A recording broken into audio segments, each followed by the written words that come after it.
Good evening, everyone. Welcome to the Radio Rooms and the Wilson's Tales Traditionary Stories and Songs. Tonight is about music. It's a slightly two-handed evening because we're linking it with one of Tweedmouth's most famous sons, John Mackay Wilson, who wrote The Tales of the Borders. And those tales were often inspired by border ballads. So in the first half tonight, I'm going to tell you a little bit about Wilson and the Tales of the Borders. And in particular, I'm going to focus on two very local tales. And you're going to get a reenactment of one of them, Grizzy Cochrane, A Tale of Tweedmouth Muir, by Jackie and Joe. So that'll be the first half of the presentation. In the second half, we've got three talented musicians coming to join us, Ailey Campbell, Ian Petrie, and Carol Winham. And they're going to tell us sing to us some of the ballads behind the tales and also some of the other inspiration they've found from finding out about the tales and some of the border stories behind them and coming back to the borders. So that I'm sure will be a fascinating second half and some lovely music to listen to. So I know some of you have heard my introductions before, so I apologise to those that are hearing it again, but I think there are one or two new faces here. So just to give you a little bit of brief on the Wilson's tales. John Mackay Wilson was born in 1804 in Tweedmouth.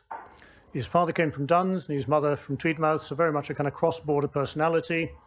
He grew up locally, left school at 11, went to work in a printing works on Marygate, self-educated himself there, continuing to read whatever he was printing, published his first book at 15 called A Glance at Hinduism, so clearly quite an interesting character. Was jilted in love in his late teens and went off to London to make his fortune, was spectacularly unsuccessful and had to be rescued and ended up back in Berwick.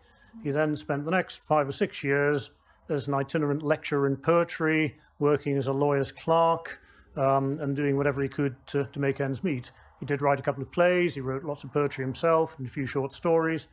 And eventually, in his kind of mid-20s, he was asked to come back to Berwick to be the editor of the Berwick Advertiser. And that was an offer he couldn't resist. It was magnets draw me north again. So he came back, took up the editorship, made it into a far better quality paper. And when he was short of news, he put in his own short stories or poems just to fill the space up. These he found were very popular. And in 1834, he thought, right, I'll take my opportunity, been dabbling with the idea for a while. I'll start publishing my own tales as a freestanding, separate publication. So he did. Ambitiously, 2,000 a week. That's a lot. And, think of these really as, the soaps of his day. So instead of sitting down on a Sunday night and watching Downton Abbey, you'd get Wilson's tales, you'd gather around the fire and you'd read these tales and listen to them. They proved immensely popular. Within weeks, he had to double that to 4,000 a week, then to 8,000 a week. Then he was into reprints. Then it went up to 16,000 a week. And within a year, he was planning the distribution of 30,000 copies a week. And this was in 1835. And he was doing his day job as editor of the Advertiser at the same time.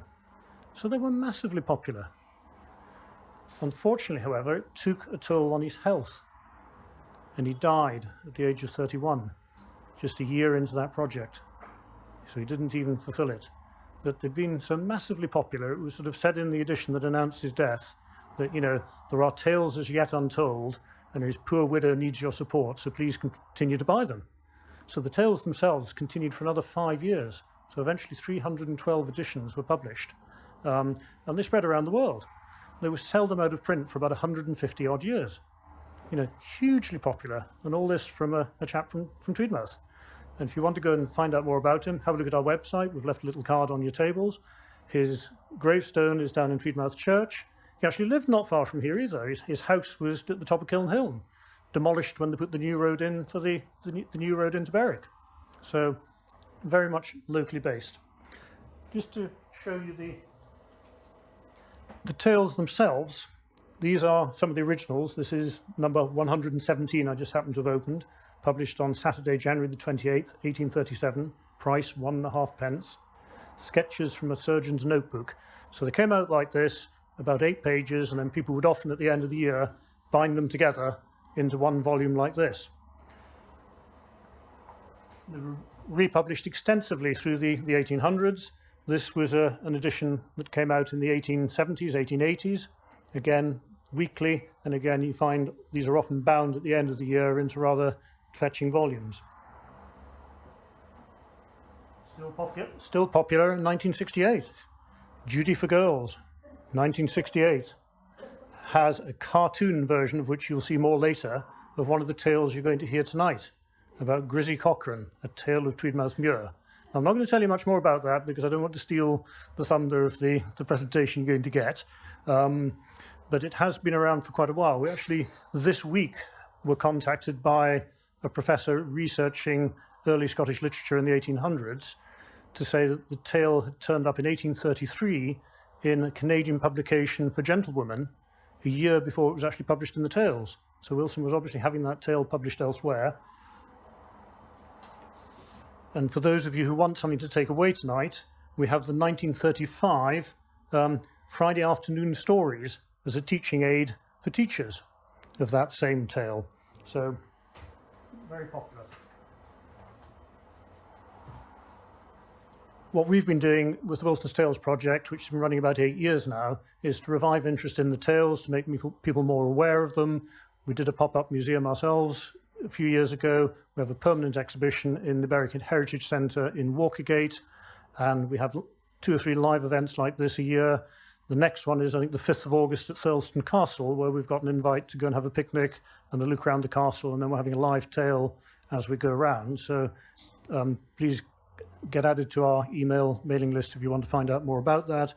And the other big thing we do is we do a revival edition each year in which we have 6 of the tales rewritten by volunteers in slightly more readable English and shorter English from the originals. We do a companion piece that researches the history behind them as to how true or untrue the tales were, because they were subtitled Historical, Traditionary and Imaginative. And some of them are more at one end of that scale than the other. And we also do a writing competition in conjunction with Rotary and the Berwick Literary Festival. And about 150 kids submit a tale based on a theme that we provide. And the winning 3 writers get their tale published in a copy of this. So part of the prize is they become a published author. And hopefully that encourages them. Before I introduce Jackie and Joe, I'm just going to tell you another little tale which I was reading the other day, and it was called The Festival. It was actually about the Tweedmouth Feast. So this actually featured as a tale. We all know there's a Salmon Queen. What I hadn't realised back in the day, there was also a Lord of the Festival. And poor George Mordington was unfortunate enough to be selected for that. And I think the ability to drink and generally misbehave was the main qualification required. You were then given your rod of office, which was basically a broomstick, and you had to parade this around Tweedmouth and generally get drunk and do daft things for the whole weekend. So he had a great time, but unfortunately his fiancée-to-be and his in-laws were not terribly impressed with his conduct, and nor was his employer. So he found himself without a girlfriend and without a job as a result of it all. And that was a bit unfortunate for poor Marion, his girlfriend. But he ended up okay because he went to North America because there was nothing else to be done for it, and ended up becoming a judge and a senator. So that was his outcome. We do have some books available, so please come and see us afterwards if you would like to take a copy of the revival editions home. And I think that's really me, had my 10 minutes introduction time. So I'm now going to ask Jackie and Joe to come up and tell you the tale of Grizzy Cochrane, A Tale of Tweedmouth Muir. Thank you.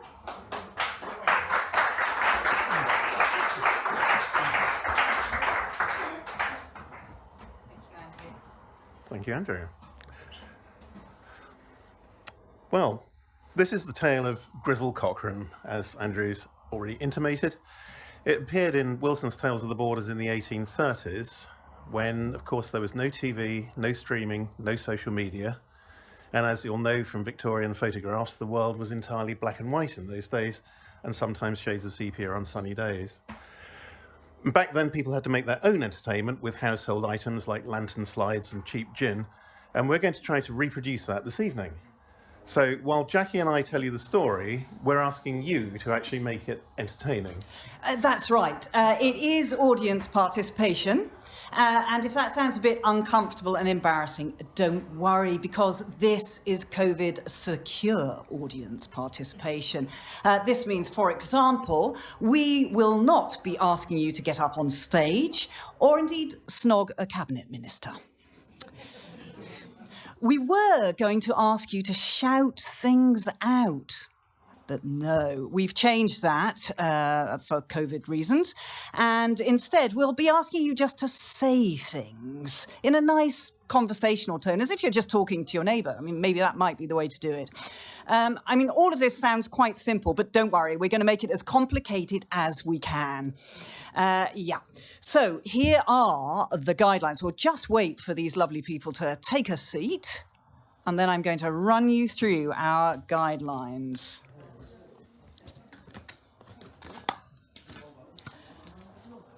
Super duper. There we go. Right, now every story, as you all know, needs a villain, and we are lucky enough to have two. The first one is King James II.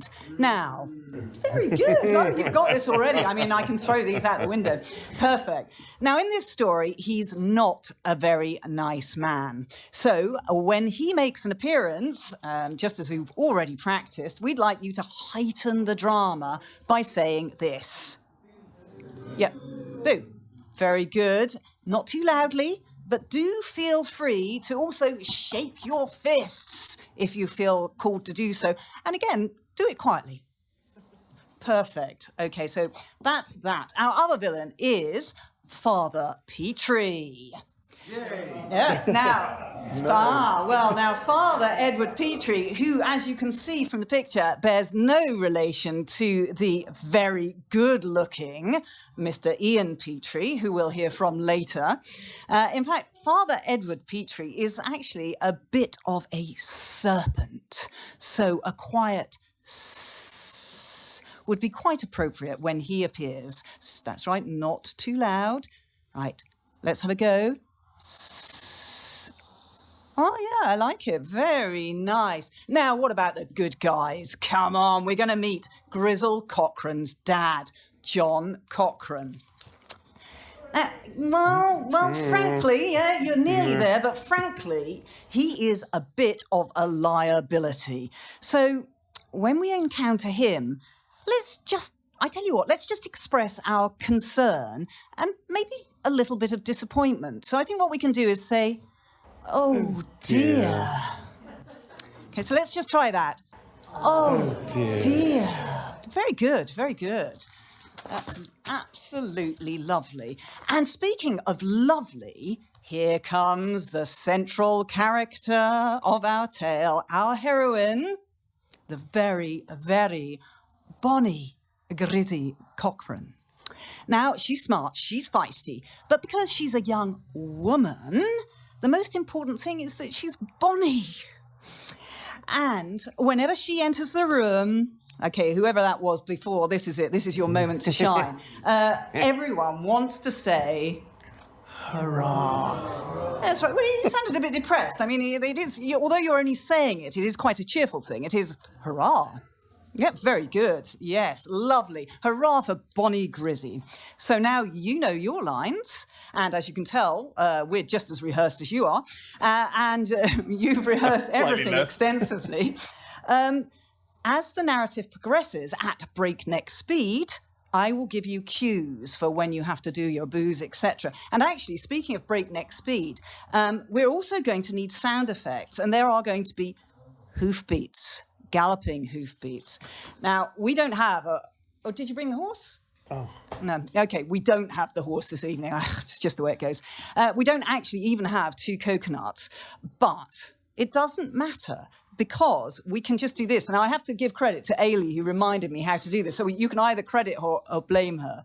So you're going to have to watch me very carefully. I'm going to step across here. Right. See if I can get it right, Ailey. You might have to come and show. Yes, but you've got to do it, guys. So, can we all try?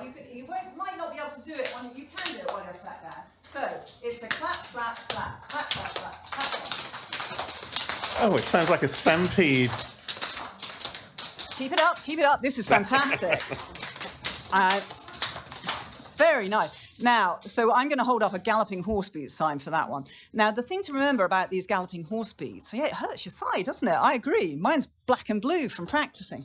Is that you can do it quite quietly and then build up, and you can build up the speed too. So maybe when we first start, you try doing it quite quietly. So, and then you can build it up. So I think I'm just checking everyone's just doing that. Yep, okay. All right. Fantastic. So now, finally, let's get on with the story. Well, I say that because before we begin, there are a couple of fun facts. Joe. First off, thank you, Jackie. It's a true story. The people and places in this story are all real. The events actually happened, pretty much the way we tell them. Grizzle Cochrane was actually the great-great-grandmother of a prominent banker, Thomas Coutts. He was one of the founders of Coutts Bank, which is now part of NatWest. She survived the events of our tale and lived to be 83, but at the time of this story, she was in her early 20s. Now, her story's captured many imaginations over the years, as Andrew's already mentioned. It's been retold over and over again. It was the subject of a popular traditional ballad, Cochrane's Bonnie Grizzy, which Ian and Ailey will be performing later this evening. In the 19th century, Wilson retold it in his Tales of the Borders. It was dramatised on the radio in the 1930s. And perhaps least famously, as Andrew's already shown you, it was retold as a comic strip in this, the 1968 Judy for Girls annual. And obviously this is not the cover shot you might choose today, but this was DC Thomson and it was over half a century ago. Yeah, so back to the museum with that one, please, where it belongs. But we will be taking a peep at Judy's cartoon version of the story later. But meanwhile, yet again, let's get back to the tale. Wilson subtitled the story. See, they don't even need cues. Oh, I've done it wrong. Yeah. I've gone the wrong way. You've got... Oh, my goodness, what are you doing? What? Wilson... Ignore all that. Didn't happen. Wilson subtitled the story A Tale of Tweedmouth Muir, and that's where the most dramatic events are said to have taken place. Now, back then, the road from London to Edinburgh was not the magnificent single carriageway with passing places that we know today. Singling was just one of those promises that politicians made at election time and then promptly forgot. Back in the 17th century, it would have been unsurfaced, and the route north from Detchant was a bleak track across Tweedmouth Moor. The moor itself wasn't farmland then. It was described as a wide, dreary, desolate muir, a desert of winds, fern and stunted heath. And at night, it would have been a dark, lonely and very scary place. And the year 1685 was also a dark, lonely and very scary place. They called it the Killing Time. It was a period when political and religious differences tore countries, faiths and families apart. And here's a quick political snapshot. James II, as you know, is on the throne. He's very unpopular, as you can hear, particularly with Protestants, because he's a fervent Catholic. Lots of people have taken a pop at him, but they've all come to a sticky end. First off were the Rye House conspirators. They'd planned to top James and his brother Charles on the way back from the races at Newark. But it turned out they'd backed a loser and they were scratched off the race card with a lot of hanging, drawing and quartering. Next up was the Duke of Monmouth, a hopeless organiser, had a big army, but he was a bad general. At the Battle of Sedgemoor, James's army was hugely outnumbered, but James still won, and more plotters got the chop. And then there was Argyle's adventure. Archie Campbell, Earl of Argyle, even worse organiser than Monmouth. His rebellion just fizzles out, with 320 supporters sentenced to death, 800 transported to the West Indies. Campbell complains his friends let him down, but nobody disagrees, mostly because they're dead. And he is executed. So that is the lesson from history. You do not mess with James II. He goes big, he goes hard, and his enemies go down. But John Cochrane, oh dear. John Cochrane doesn't get the do not mess with James II memo. He never seems to get that memo. He's involved in the Rye House plot and has to flee to Holland. He backs Monmouth's rebellion and is lucky to escape with his life.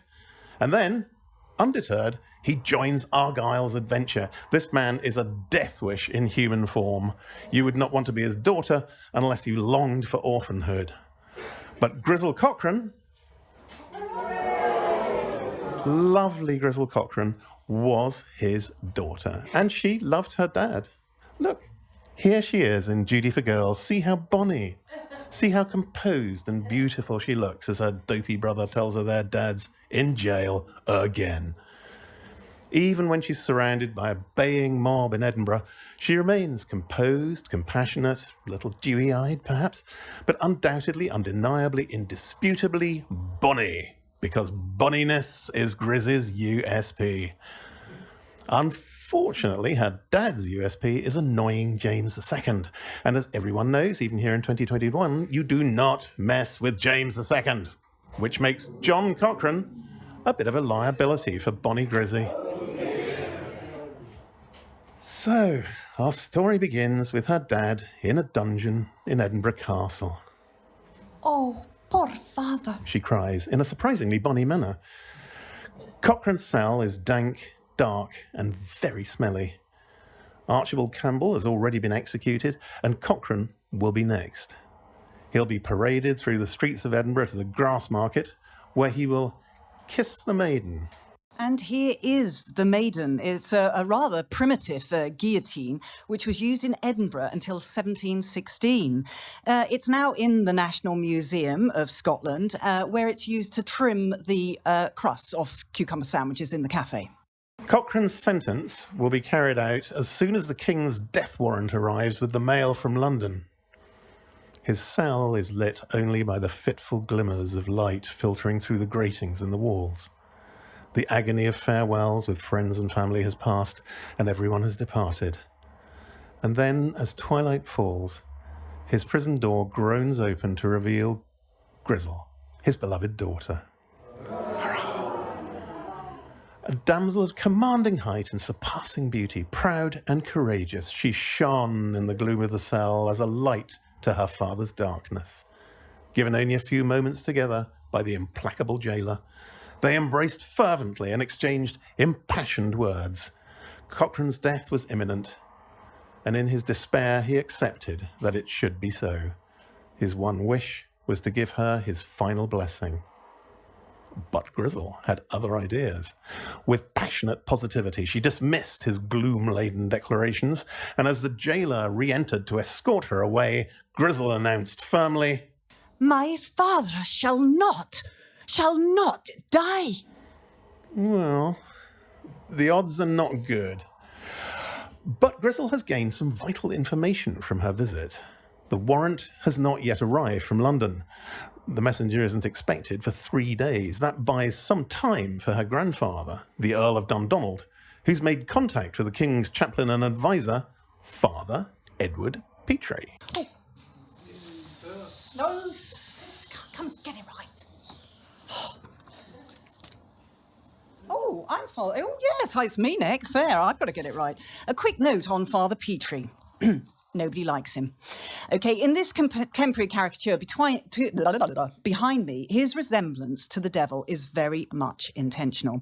His main aims in life are, 1, to fill the king's coffers with money, 2, to re-establish a Catholic Church rule.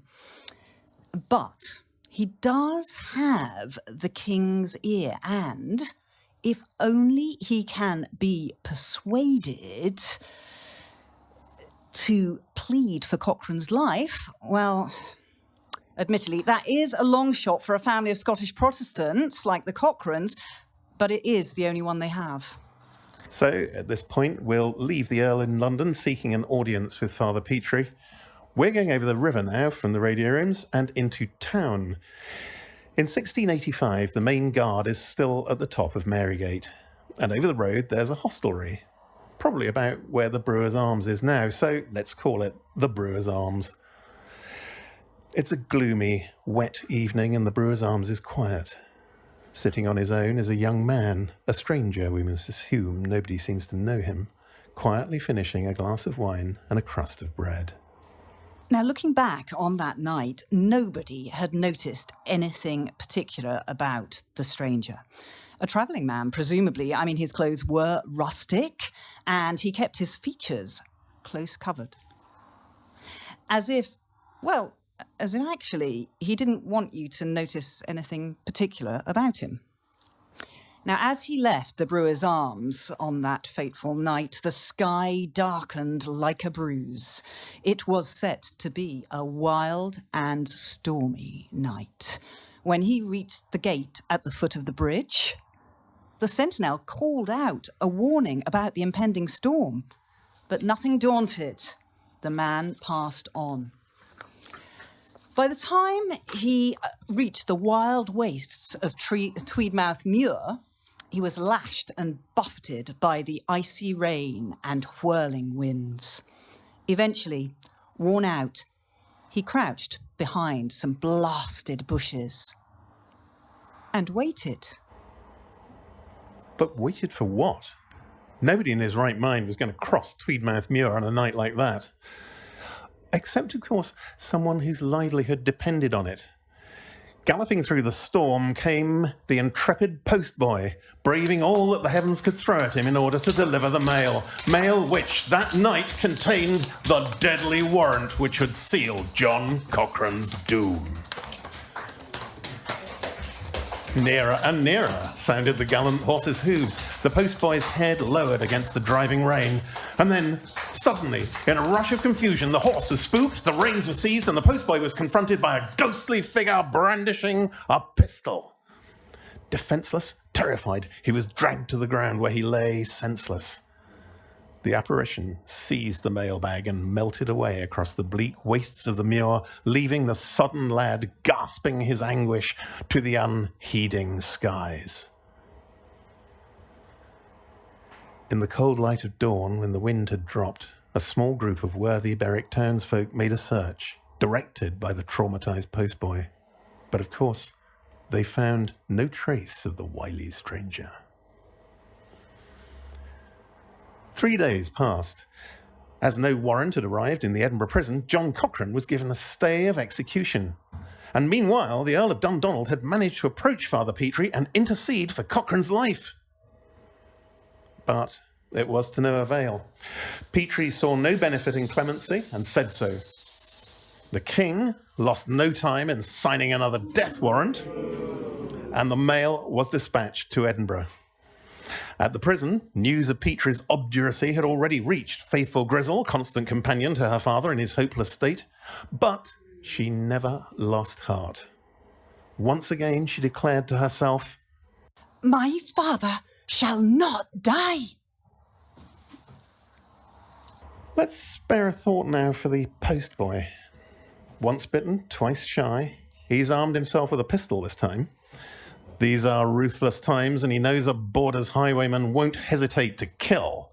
There's no storm to slow him down this time as he spurs his horse across the barren wastes of Tweedmouth Muir with Cochrane's doom in his mailbag. There's a ghostly moon shining fitfully through clouds, animating the shadows so that every bush seems to conceal a lurking threat. The threat is real! A shot splits the night, and for a split second, a pistol flash throws the scene into hideous focus. The postboy has his own weapon in his hand and fires into the darkness. Oh! His trusty steed panics, rears up, and throws the postboy to the ground, and there he's pinned beneath the heel of the robber. No imagined threat, this. Drop your weapon or die. He's no hero, just a frightened boy. Preferring life to death, he gives up not only his mailbag, but also his horse. Spread-eagled on the ground, he watches the robber ride off towards the north, and then, with shaking limbs, he stumbles away towards Berwick, on foot, empty-handed. It didn't take long for the news to reach Edinburgh. Grizzle visited John Cochrane in his cell to tell him the second warrant had been lost. Oh, the hand of heaven is in this! He declared in an unexpectedly Shakespearean manner, as hope bloomed afresh in his heart. The hand of heaven was certainly involved in the person of Father Petrie, and the Earl of Dundonald was generously greasing Father Petrie's outstretched palm. 2 stays of execution had bought him the time he needed to raise a considerable amount of money. And then, having secured a more private audience with the Holy Father, he offered £5,000 for the release of John Cochrane. Now, that was a princely sum, probably the thick end of £500,000 in today's money. And it proved princely enough to inspire a more conciliatory frame of mind in the mercenary monarch and his spiritual advisor. There, the smiling monarch signed John Cochrane's pardon, and it was dispatched to Edinburgh. And this time the sun beamed down on the hapless postboy. His ride across Tweedmouth Mere was uneventful and uninterrupted. And not long afterwards, John Cochrane... Oh dear. No, it's okay this time. He's off the hook. Not long afterwards, John Cochrane was reunited with his family at their ancestral home. Their joy was matched only by their puzzlement at the fate of the fateful death warrants. Who could the mysterious highwayman have been, we wonder? How could they ever show him their gratitude? And why is everyone here except Bonnie Grizzle? Now, you may be a little ahead of them on this, but bear with them, they're about to get the picture. Suddenly, and with admirably dramatic timing, a strange figure entered the room. Just as we saw him in the Brewer's Arms on Marygate, he was clothed as a rustic, with his features concealed. Dipping into his bag, he drew out 2 documents and declared in an unconvincingly deep voice, "When you've taken a look at these, cast them into the fire." yes, it was the fateful death warrants. All present, realising that the stranger was John Cochrane's deliverer, threw themselves upon his person, gasping out their thanks and praise, and then came the moment of revelation. Throwing off her disguise, there stood Bonnie Grizzle Cochrane, her father's saviour. Bet you never saw that coming. But there is one last revelation to come. Because, as Judy for Girls astutely recognised, this story does actually have a moral. And they've left it to Grizzle to spell it out for us. Her mother, Mrs. Cochrane, cuts straight to the chase when she notices that Grizzle has regained her father but lost a woman's pride and glory. "Your hair! Your beautiful long hair!" But Bonnie Grizzle offers words of wisdom. Don't grieve for my lost curls. She says, They're here today and gone tomorrow. And the really cool thing is, I shot the postboy, I stole his horse, and I totally got away with it. "Hurrah!" So they all lived happily ever after, except, of course, the postboy. Thank you.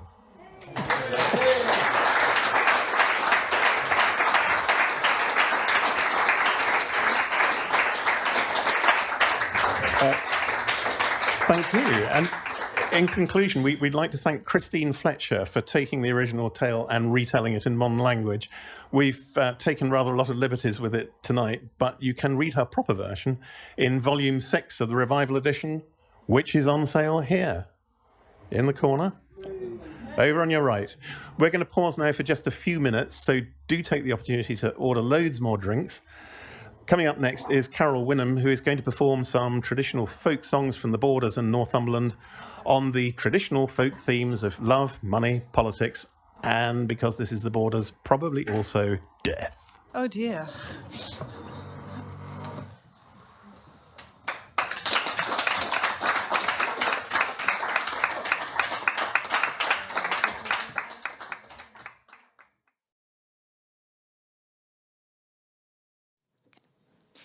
So I'm going to start with a song by Dick Gaughan from Handful of Earth, which is a fantastic record from 1981.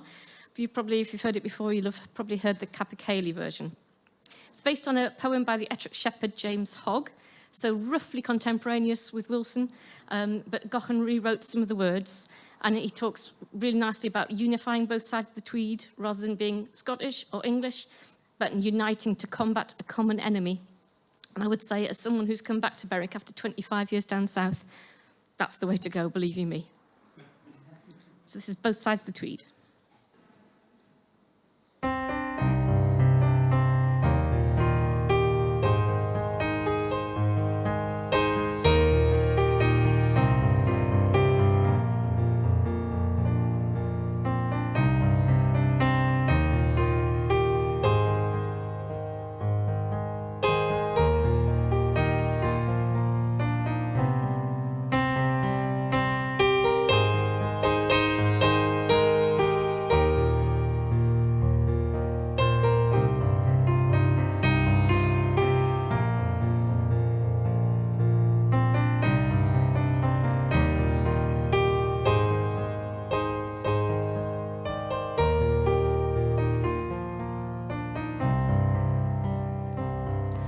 What's the spring breathing jasmine and rose?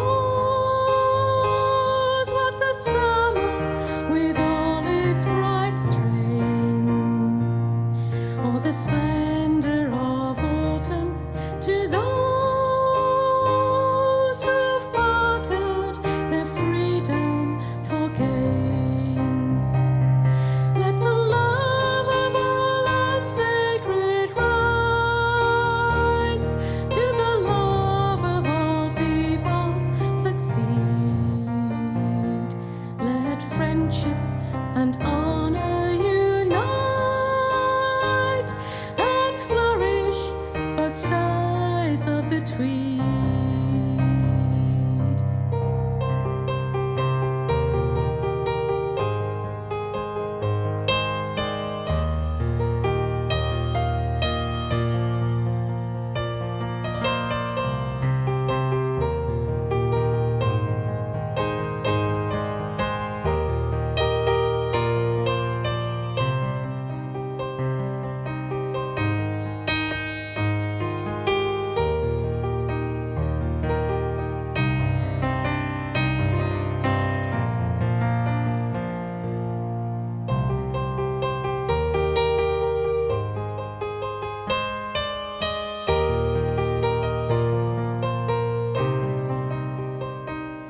No sweetness the senses can chill, which corruption and bribery bind.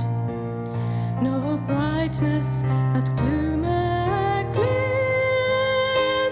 for honor's the sum of the mind. Let virtue distinguish the brave, place riches in lowest degree. Let friendship and honor unite and flourish both sides of the Tweed.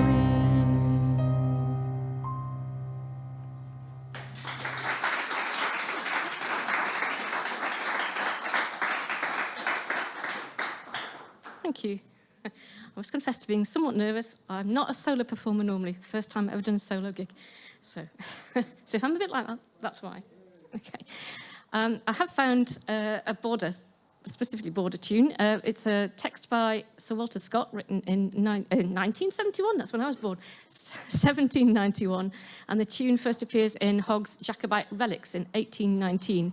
So it's entirely possible that Wilson knew this song. Inspired by Dick Gaughan, I've rather cheekily rewritten some of the words to reflect my perspective on who the rogues in this nation currently are. The song is called Such a Parcel of Rogues in a Nation. And what these rogues have been up to, or down to, depending on your morality, recently. My list of rogues isn't exhaustive, but I was limited by what fitted with the tune and 3 verses, and the fact that we haven't got all night. So this is such a parcel of rogues in the nation.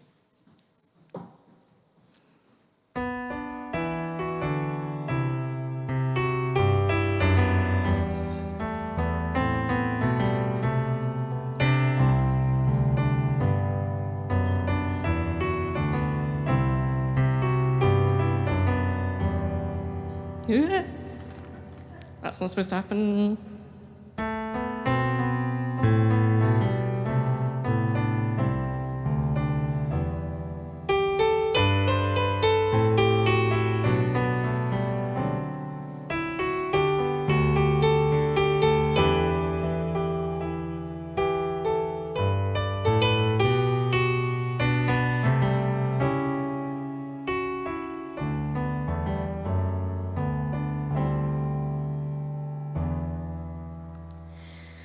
Farewell to all our border fame, farewell our ancient glory, farewell even to the borders' names, so famed in martial story.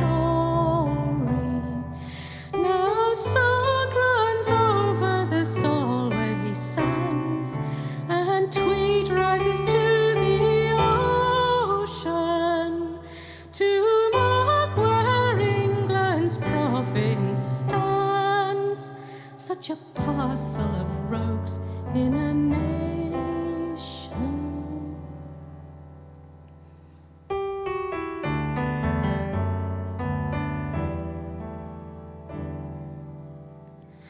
What force or guile could not subdue, though many a warlike ages is wrought now by a coward few, for hirelings, traitors' wages. Mad Hancock's fling we could disdain, secure in the NHS's station, but his cronies bad contrive to make life sad, such a parcel of rogues in a nation.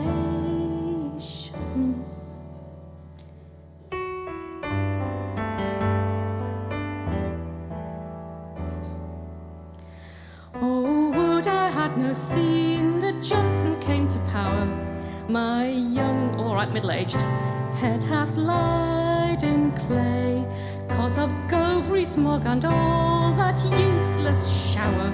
Do they think they're doing good? Who can really say? But this I'll say unto my dying day, I'll make this my declaration: we keep voting them back in, despite their numerous sins. Such a parcel of rogues in a nation.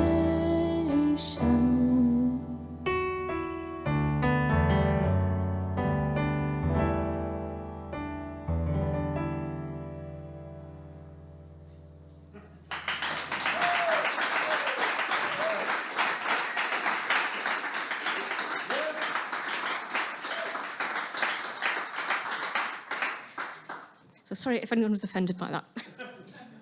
I think I'm amongst friends, though. So, Tibby Fowler. Wilson wrote a version of the story of Tibby Fowler. I can't remember which book of tales it's in. Andrew, do you know off the top of your head? Volume 1. Which do we have on sale tonight? What a coincidence. So, in that, he sets it 4 miles from Berwick. Hang on, lost my pedal. Below Edrington Castle, and he specifically tells us where the Long Dyke side of this song is. So I'll have to give you a brief précis of the song so you'll understand what's going on. But to read, I'll say, if you want to read the whole thing, buy one of the books. Tibby is a lovely, bonny indeed, 19-year-old orphan who has inherited a good home and fortune. And as a result, she's plagued by completely unsuitable suitors. She astutely realises that they covet her money, not her personality. And she resolves to have nothing to do with them. Her money is hers and is not up for grabs. And then what follows in the tale isn't in this version of the song, but it is a fairly standard sort of falls for chap. There's a bit of a misunderstanding, and he turns out to be all right after all, as is common with many songs of this ilk. Without wishing to give too much away, it actually reminds me a little bit of the Lancashire song "I'm On Like Thee," where there's a rich brother disguised as a pauper. He gets reunited with his poor brother and is moved by the latter's generosity. Despite having very little himself, the poorer one, not recognising the pretend tramp, you see, it's like a Wilson's tale, it's so complicated, not recognising the pretend tramp who knocks on his door, is really hospitable, as hospitable as he can be with his small means, saying, I'm always glad to see a mon like thee. So it goes, I'm always glad to see a mon like thee. Thou's as welcome, lad, as welcome as can be. Fetch the cherry top to table, stop as long as thou art able, for I'm always glad to see a mon like thee. So yeah, you can tell it's not Borders music, it's so English sounding. But yeah, do go away and listen to the Oldham Tinkers. And full marks if you understood he's cringing at my attempt at a Wigan accent there. So, This version of Tibby Fowler's song stops at the point she meets someone worth spending her time and money on. Wilson calls him William Gordon, but in this song, he's Frank with long legs. This is an arrangement that Haydn made, the great classical composer, sometime between 1792 and 1795, part of a project that we had musicians as prestigious as Hummel, Weber and Beethoven, as well as Haydn. So, you know, a bit like these guys here tonight.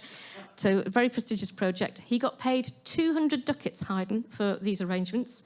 So Tibby Fowler, with her love of penny siller, or silver coins, would probably have approved of that fee. So, Tibby Fowler.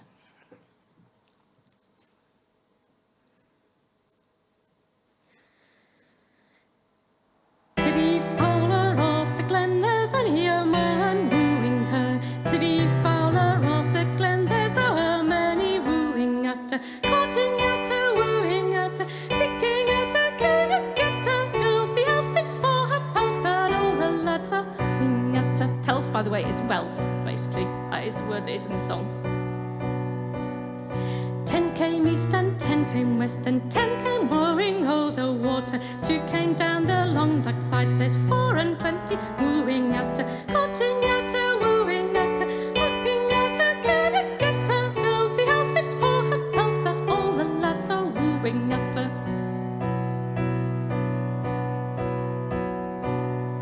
Fire upon the filthy sword, there's many a man wooing at her. 15 came from Aberdeen, there's 7 and 40 wooing at her, courting at her, wooing at her, seeking at her, cannot get her, filthy outfits for herself, the lads are wooing at her.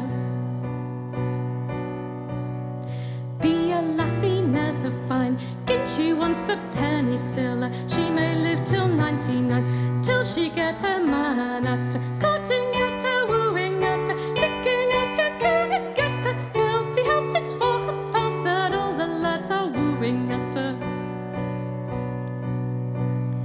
In came Frank with his long legs, and all the stairs went clitter-clatter. Had away, young men, he begs, for by my sooth I will be at her, courting at her, wooing at her, seeking at her, cannot get her, filthy outfits for her pelf, that all the lads are wooing at her.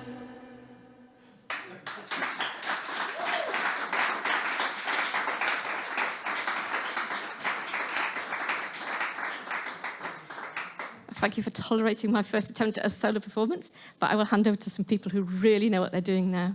So, are we going straight into you two? Ian Petrie and Ely Campbell.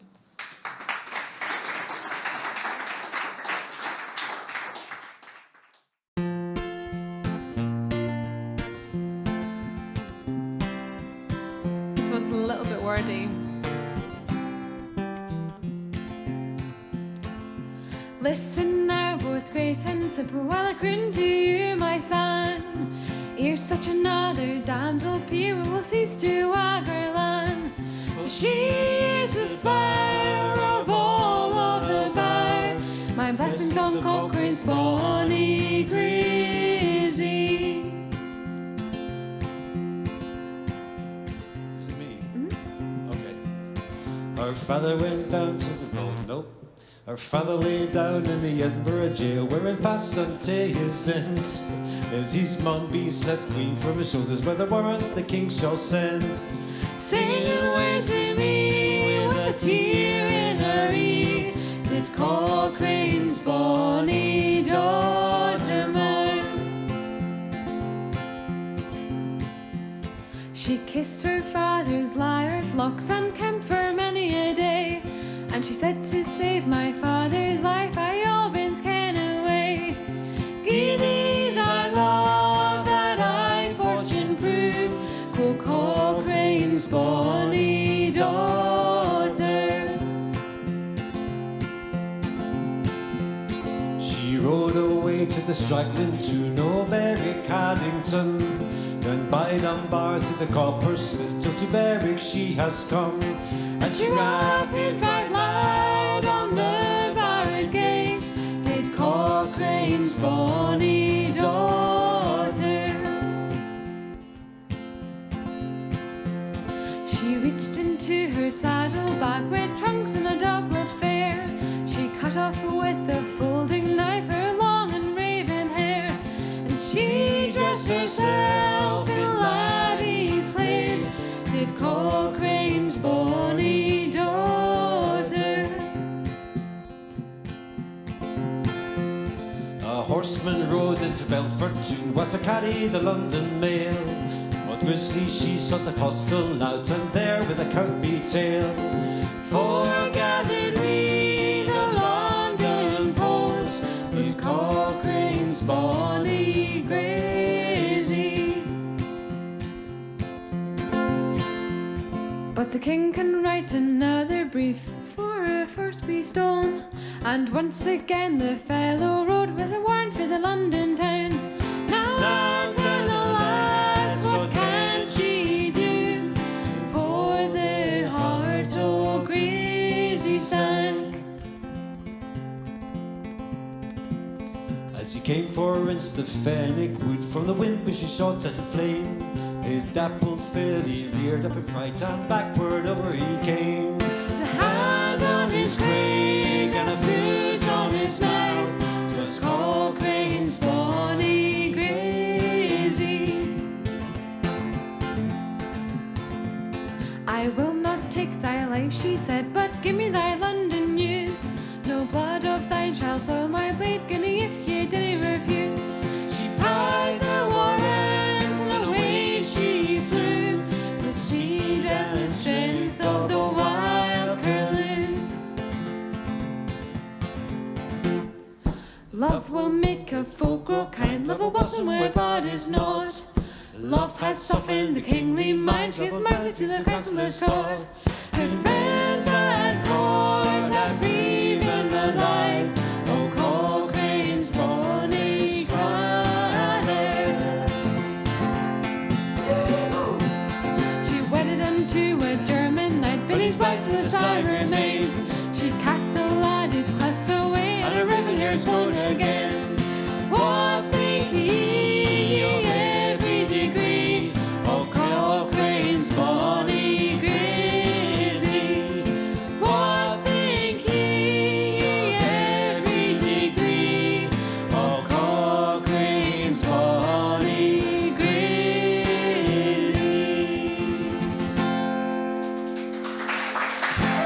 Thank you.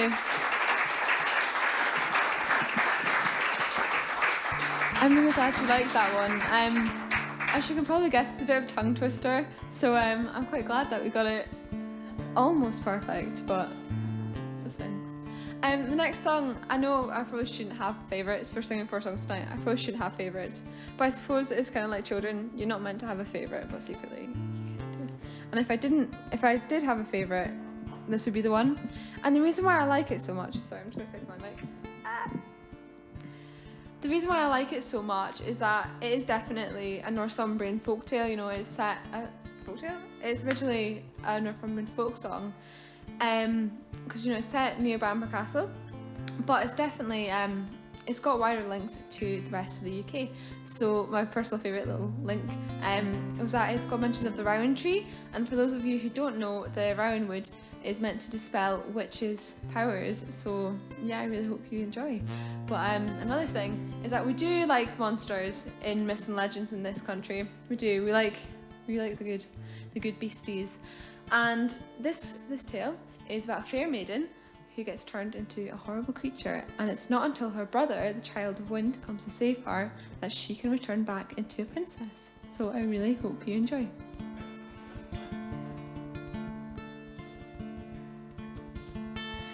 The king has gone from Bamburgh Castle. Long may the princess mourn. Long may she stand on the castle walls, waiting for his return. It fell out on a summer day. The king brought the queen home, and all of the lords in our country to welcome them did come. Oh, welcome, Father, the Lady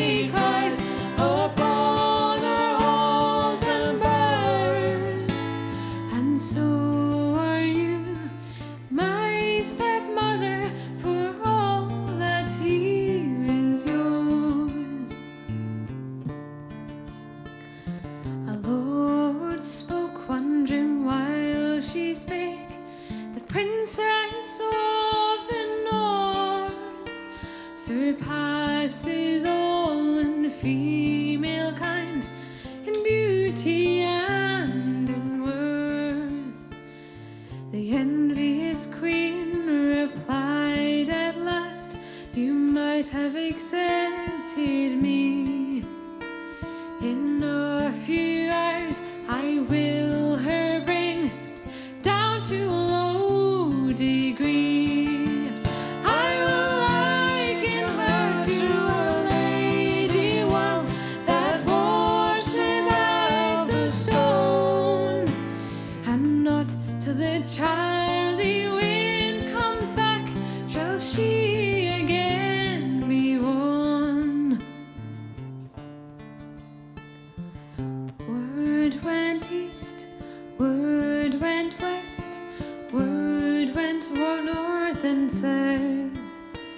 No blade of grass nor corn could grow, so venomous was her mouth.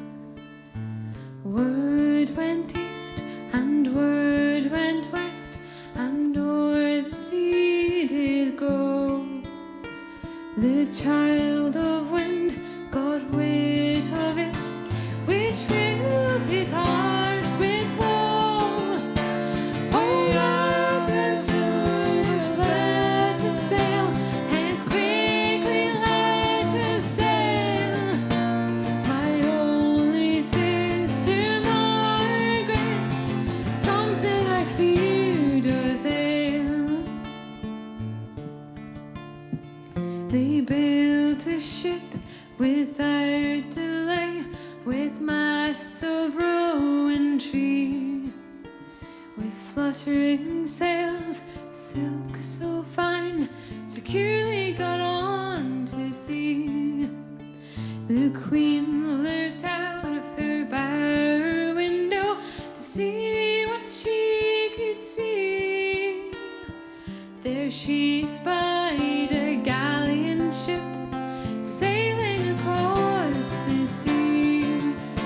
When she beheld the silken sails full glancing in the sun, to sink the ship she sent away her witch wives every one.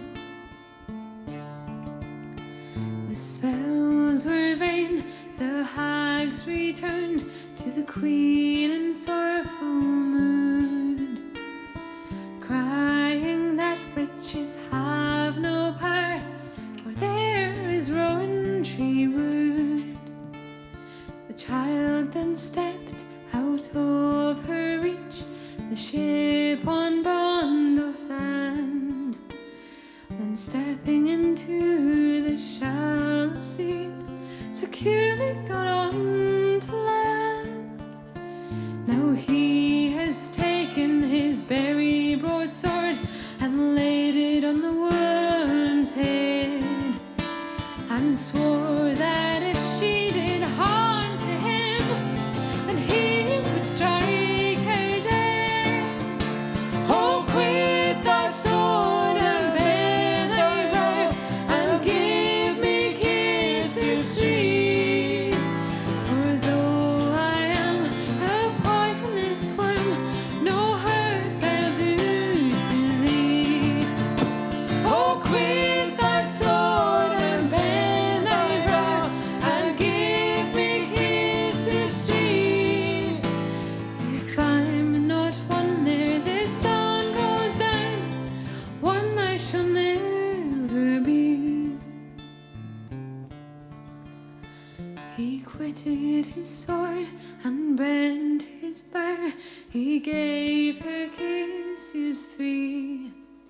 She stepped into the hole a worm, but out stepped a lady. Now he has taken his mantle, and in it laid her in, and they are off to Bamburgh Castle as fast as they can win. The king they wanted, who they found, all pale and sore afraid.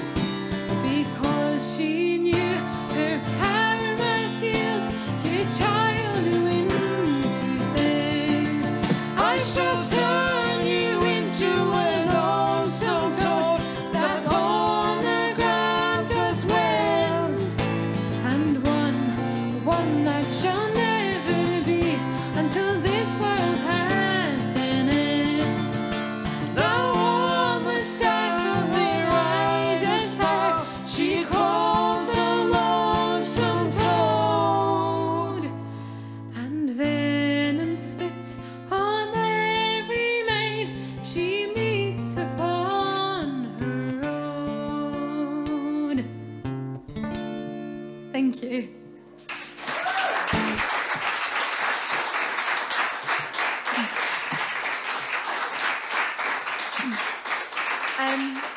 As some of you may have noticed for the live stream, I did go on a wee hunt for a black notebook. So if you do find it lying about, it's mine. Please return it to me. It had a little bit of notes which I had for this evening. This is the one which I definitely needed the notebook for. So I'm just giving you a little disclaimer. So the next song is probably the one that you'll all probably know, and it's called A Border's Widow's Lament. So when I began researching into this evening, I did find recordings of the song, and I listened and I thought the lyrics were absolutely beautiful. But something about the melody, it was quite, I don't know how to feel, like kind of chirpy. And it's about a widow who is left grieving for her husband and has to wash his body, you know, take care of the corpse, all on her own. And yeah, no, I thought chirpy wouldn't quite do it. Oh my gosh, thank you so much. We found the notebook, guys. This is going to be really underwhelming, I'm so sorry. There's lots of interesting stuff in that notebook. Make sure you open it at the right page. The thing is, I'm a doodler. I'm a total doodler, so I'd go on the wrong page and it would just be like a random flower or something. Okay, so this song is based on some real people, and is based on Pierce and Marjorie Cockburn. And Pierce Cockburn was actually executed, but in the story, I closed the book. There's a traditional tale about it, and it goes that he was executed by his bower, and his wife Marjorie ran to a local barn with the hope that the rushing water would hide the sounds of her husband being executed. As you can tell, chirpy wouldn't cut it, so we did change the melody a little bit. So yeah, I really hope you enjoy. Well, as much as you can enjoy a song as depressing as this one.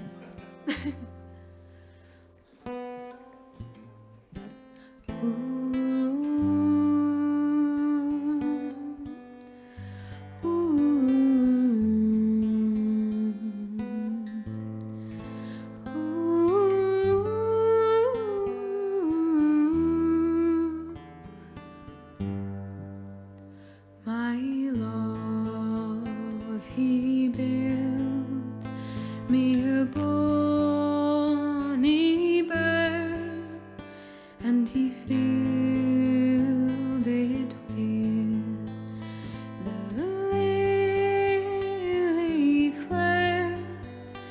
A broad bower you e'er did see. Then my true love he built for me. There came a man by middle day. He spied his sport and went away. He brought the king that very night, who broke my bow and slew my knight, who broke my bow and slew my knight.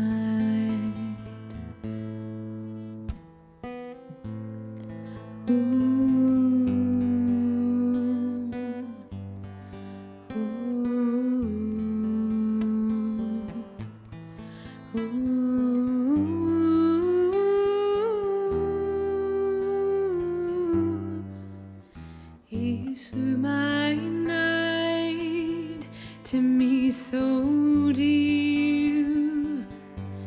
He slew my knight and point his gear. My soothing soul for life did flee, and left me in extremity. sewed his shears, making me moan.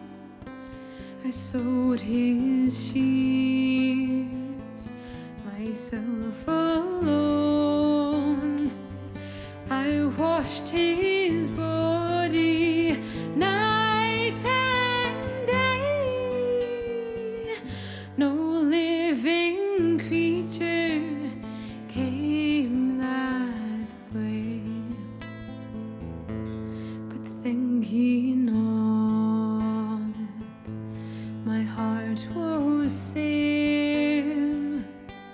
But think ye not, my heart was woe. With the lock of his yellow hair, I held on when I turned around to go. No living man I love again, since my lovely knight is slain. With the lock of his yellow hair, I'll chain my heart forevermore.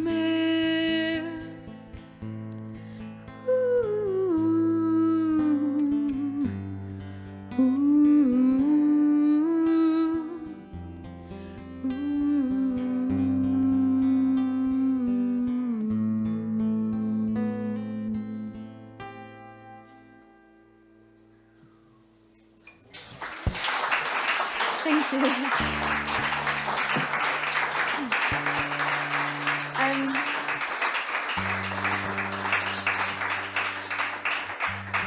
Guys, stop. Oh, my ego's getting so big. Oh my gosh. Someone needs to throw a tomato at me, honestly. This is the final song we will be singing for you this evening. And this one, we were really lucky. I had the lyrics and they're beautiful, and that's obviously what inspired me to write the melody. And you know, I feel like it's a cliche. I mean, musicians say it all the time, like I saw something and I loved it so much and I made a song out of it. I feel like people say it all the time, but I'm kind of walking cliche at this point. So I saw the lyrics and I was beginning to do research into Wilson. And obviously, as Andrew mentioned briefly, Wilson did have dreams to emigrate into the New World, but obviously, because he passed away so young, he never was able to fulfill that dream. And I think this song is definitely a goodbye song, isn't it? Yeah. It's called, we've called it Farewell to a Place on the Borders. And, you know, I wasn't in Barrack at the time. You know, when something just fits in your life, and I think this song definitely fit. Because I think there's a really big difference between being comfortable and being happy. And in this song, it's definitely Wilson is saying goodbye to Lochmaben, which is the meaning of the song. It's the place where it's set. But he wants to leave, you know, he doesn't feel comfortable there, he needs to go. And, you know, there is such a big difference between being comfortable and happy. And I think in this song you can definitely tell that you have to make some very difficult decisions in your life to be to be truly happy. You know, you might have to leave the place that you really, really love, that you really care about. And it can be really hard to go to that journey to find true happiness, even if it seems as simple as saying the word goodbye. And I have to let you guys know that Ailey wrote most of the melody for this song. Like, in fact, all these songs, we put together melodies for the songs. They were just performed originally in poem form. And Ailey came to me with some ideas as to what she'd like to do. And most of this song is basically Ailey being Ailey. And honestly, the amount of times we've rehearsed this song, and I've just ended up in a fucking mess because I've been in tears because it's been so incredibly moving. It's amazing, and it's a real honor to play this song with you. Thank you so much. I can't wait to get started. Because it really is. It's a beautiful melody, and we may actually record this song and put this out at some time, because it's a good one. So get your tissues out, guys. It's going to be a ride and a half. Right, okay.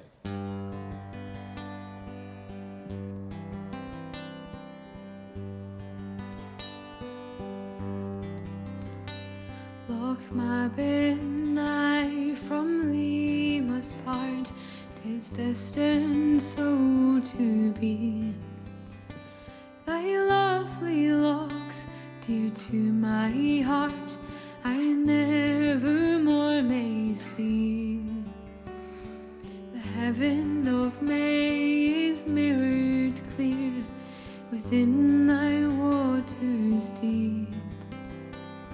So shall my soul with loving care thine image ever keep.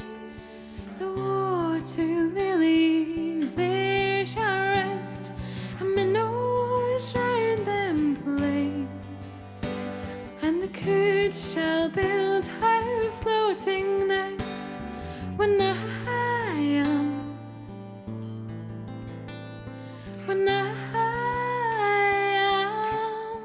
far away.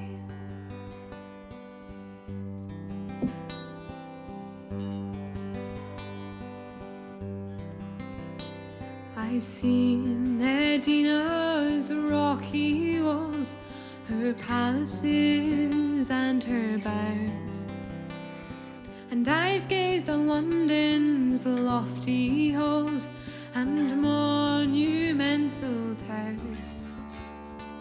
In yon green isle towards the west, I've roamed without control, and many a wild romantic coast has charmed my inmost soul. The water lilies there shall rest, and minnows round them play, and the coot shall build her floating nest when I am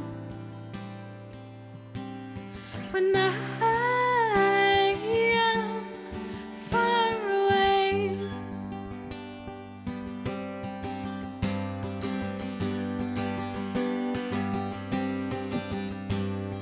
But to me your sunniest rays inspired the sweetest gleams.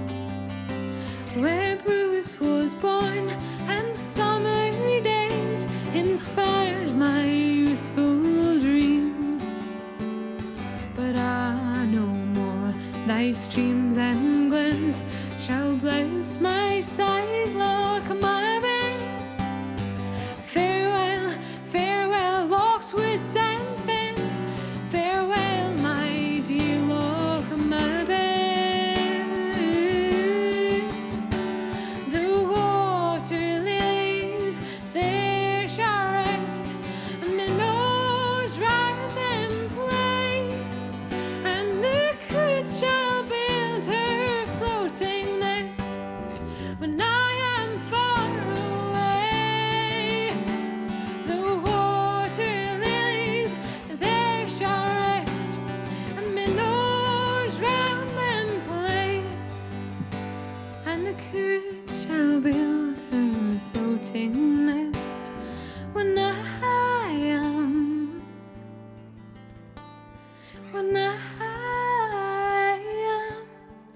far away.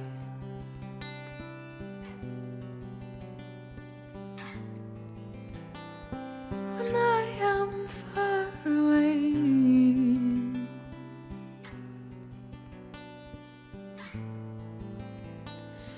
When I am far away.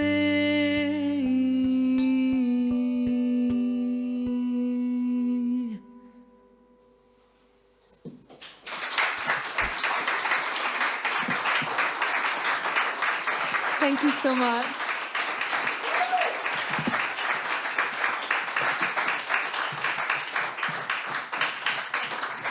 To be honest, I'm happy now that I've got my book. It's lovely. Thank you. Ladies and gentlemen, I'd just like to sort of finish off by giving some thanks and to round off the evening a little bit. And then if you do have any questions, all of us are going to be available either to take questions to the mic or to chat to afterwards. But firstly, a big thanks to the Radio Rooms for inviting us here this evening and the tech team that have been supporting us. Thank you, the audience, for coming to listen to us. And for those of you at home that are either listening tonight or later on. With the Wilson's Tales project, we set up these live events, and I sometimes think it's a little bit like the Edinburgh Festival.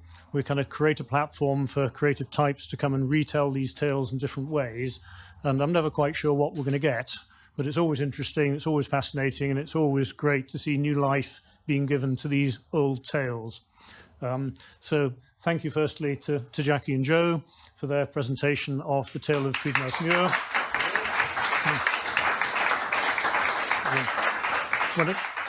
When I was first talking to Jackie and Joe about the project and the tales before it really became the project, and was letting him know a little bit about them, and he said to me, you know, for creative people, you know, they're often short of material to make a play, to make a story round.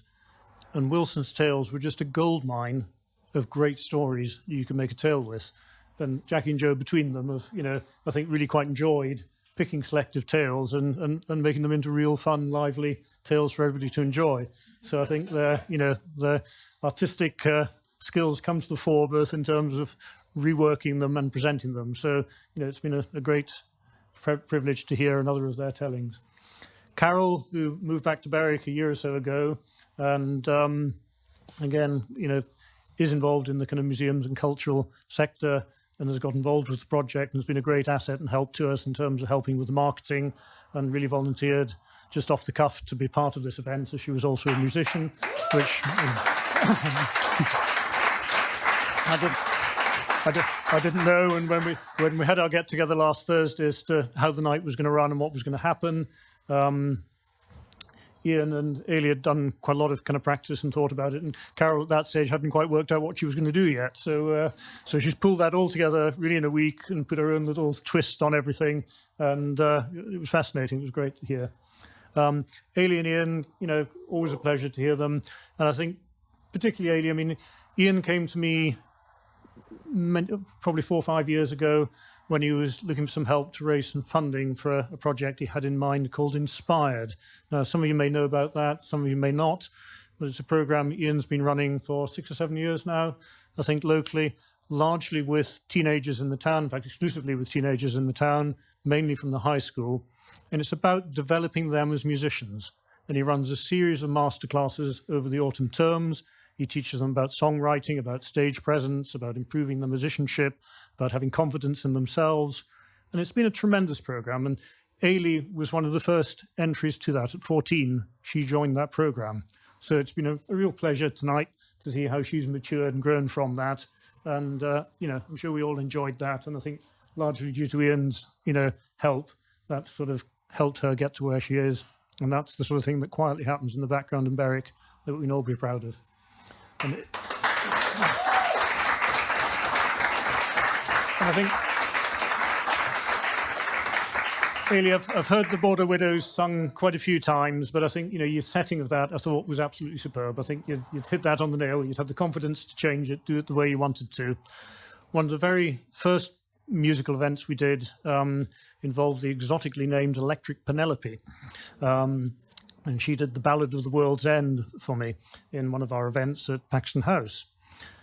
And again, when she was talking to me about it, it was quite interesting, because she said a lot of these ballads are there, but the lyrics haven't necessarily survived. So you're not quite sure how to sing them, how to present them to an audience. You've got to kind of figure that out.